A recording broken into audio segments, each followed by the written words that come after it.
Hey, it's another week, another recipe, and today we are trying out possibly the world's poorest excuse for a cookie. This recipe hails from 1943 from a Canadian Wartime Recipe book, and it's a little hard to believe that someone said this was good enough to publish. Come join me and see what you think.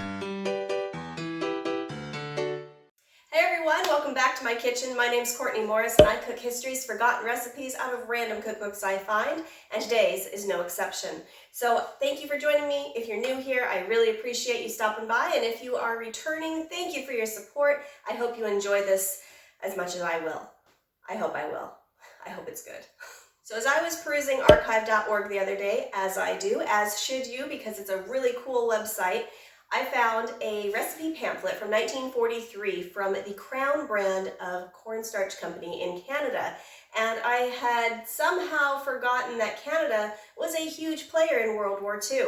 That being said, they also propagated cornstarch, corn flour, and especially corn syrup, which was a big thing back then.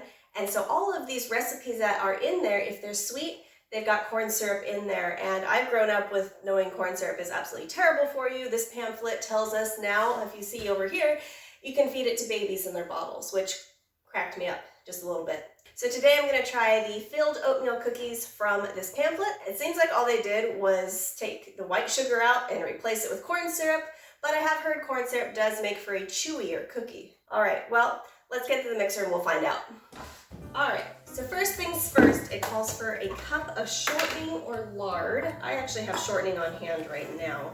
I think I do have some lard, but we're just going to use this. I've never used lard in cookies before, so I think shortening would be maybe a safer bet, maybe.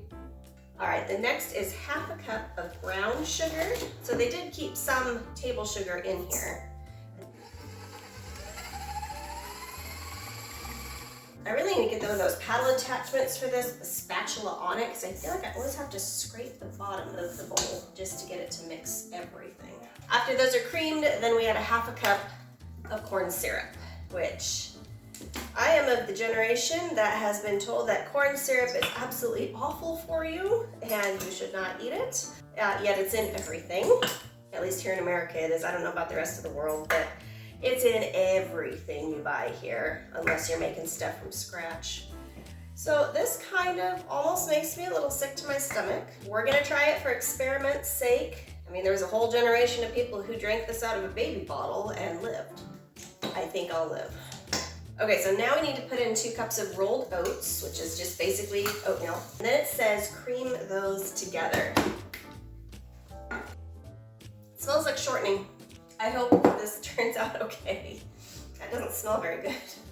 All right, but I'm not done yet. So next we need to put our flour, baking powder, and salt together and put that in there and mix it with some milk. So I've got 1 7/8 cup of flour, which is basically 2 cups of flour minus 2 tablespoons. Stick in 3 teaspoons of baking powder with it and a teaspoon of salt. And I need to alternate that with a 1/3 cup of milk. And I am using powdered milk because I am always out of regular milk because we've got some cereal eaters in this family. So anytime I need it, I don't have it. But powdered milk is appropriate in this case because it was a staple of the wartime diet. All right, I am going to put that in and mix around. All right, well, it is safe to say that these smell terrible. It looks like cookie dough, feels like cookie dough, smells like vegetable shortening.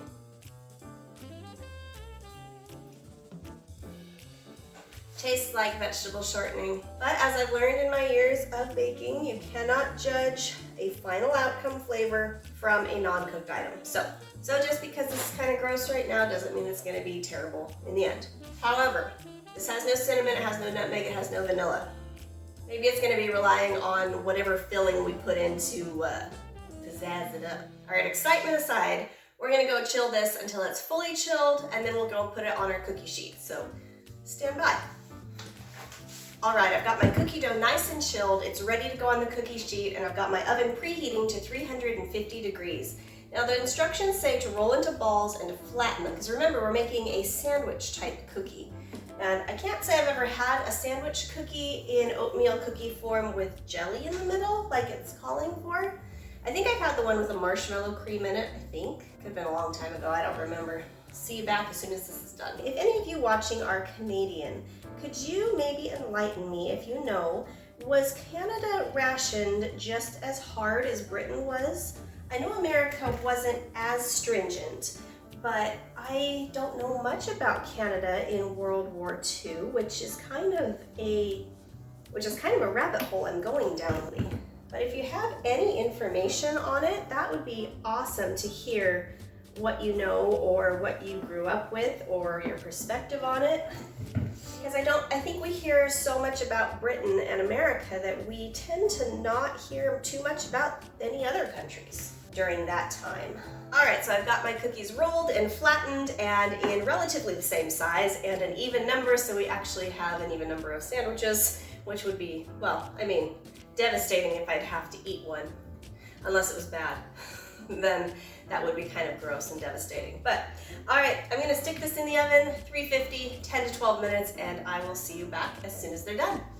All right, so my cookies are out of the oven and ready to be put together. So the recipe calls for the filling to be apple butter, fruit butter, jelly, or they do give a recipe to make some sort of a jelly filling, but I decided to use my spiced plum butter that I made this past summer from our plum trees, mainly because I know this has a good flavor to it. These don't have any flavor in them at all. I didn't add any seasoning per the recipe, so I'm hoping this makes it a little more exciting. So as you can see, they turned out pretty good. They smell healthy. Actually, if you know what a Nature Valley oats and honey granola bar is, it smells exactly like that, which is not a bad thing because those things are freaking good. Okay, I almost don't want to taste this yet without the sandwich part, but yeah, I'm gonna wait.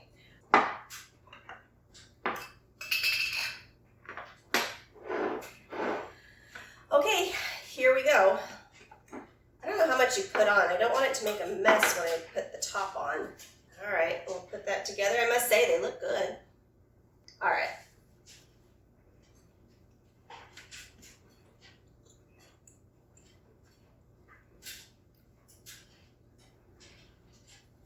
Well, that's not exciting at all.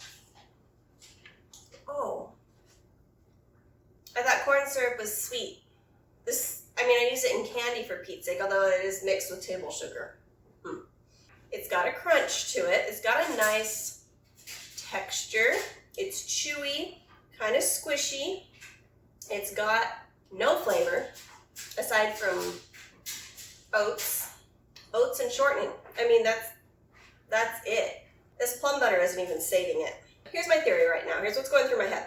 I'm of the generation that everything is saturated in sugar, and therefore my taste buds to sweet things needs it to be super sweet in order for me to think it is sweet. Wartime, there was rationing and not a lot of sugar in anything because most people cooked good food and didn't have a heck of a lot of processed stuff. So this probably might be actually pretty sweet to somebody who hasn't had sugar for a while. I should try this on my daughter.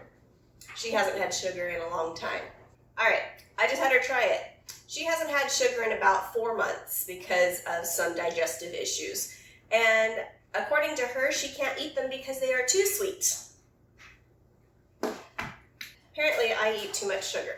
She is also 8, so I think anything called a cookie also might just kind of psychologically mean, oh, it's good. Bottom line, it's edible. It's not something I would take to a bake sale. It's not something I would take to a church function.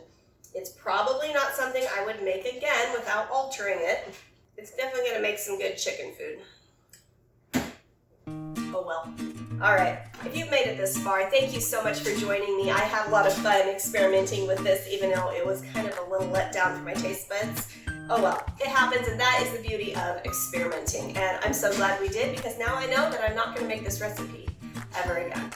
I hope you enjoyed today's recipe. Please subscribe to the channel. I upload every Monday. Hit that little bell notification so it reminds you of that. And if you did enjoy it, please give it a like. Drop me a comment with a recipe, say hi, let me know what you thought, and I will see you next Monday with another historical recipe that's hopefully a little better than this one. All right, I'll see you next week. Bye.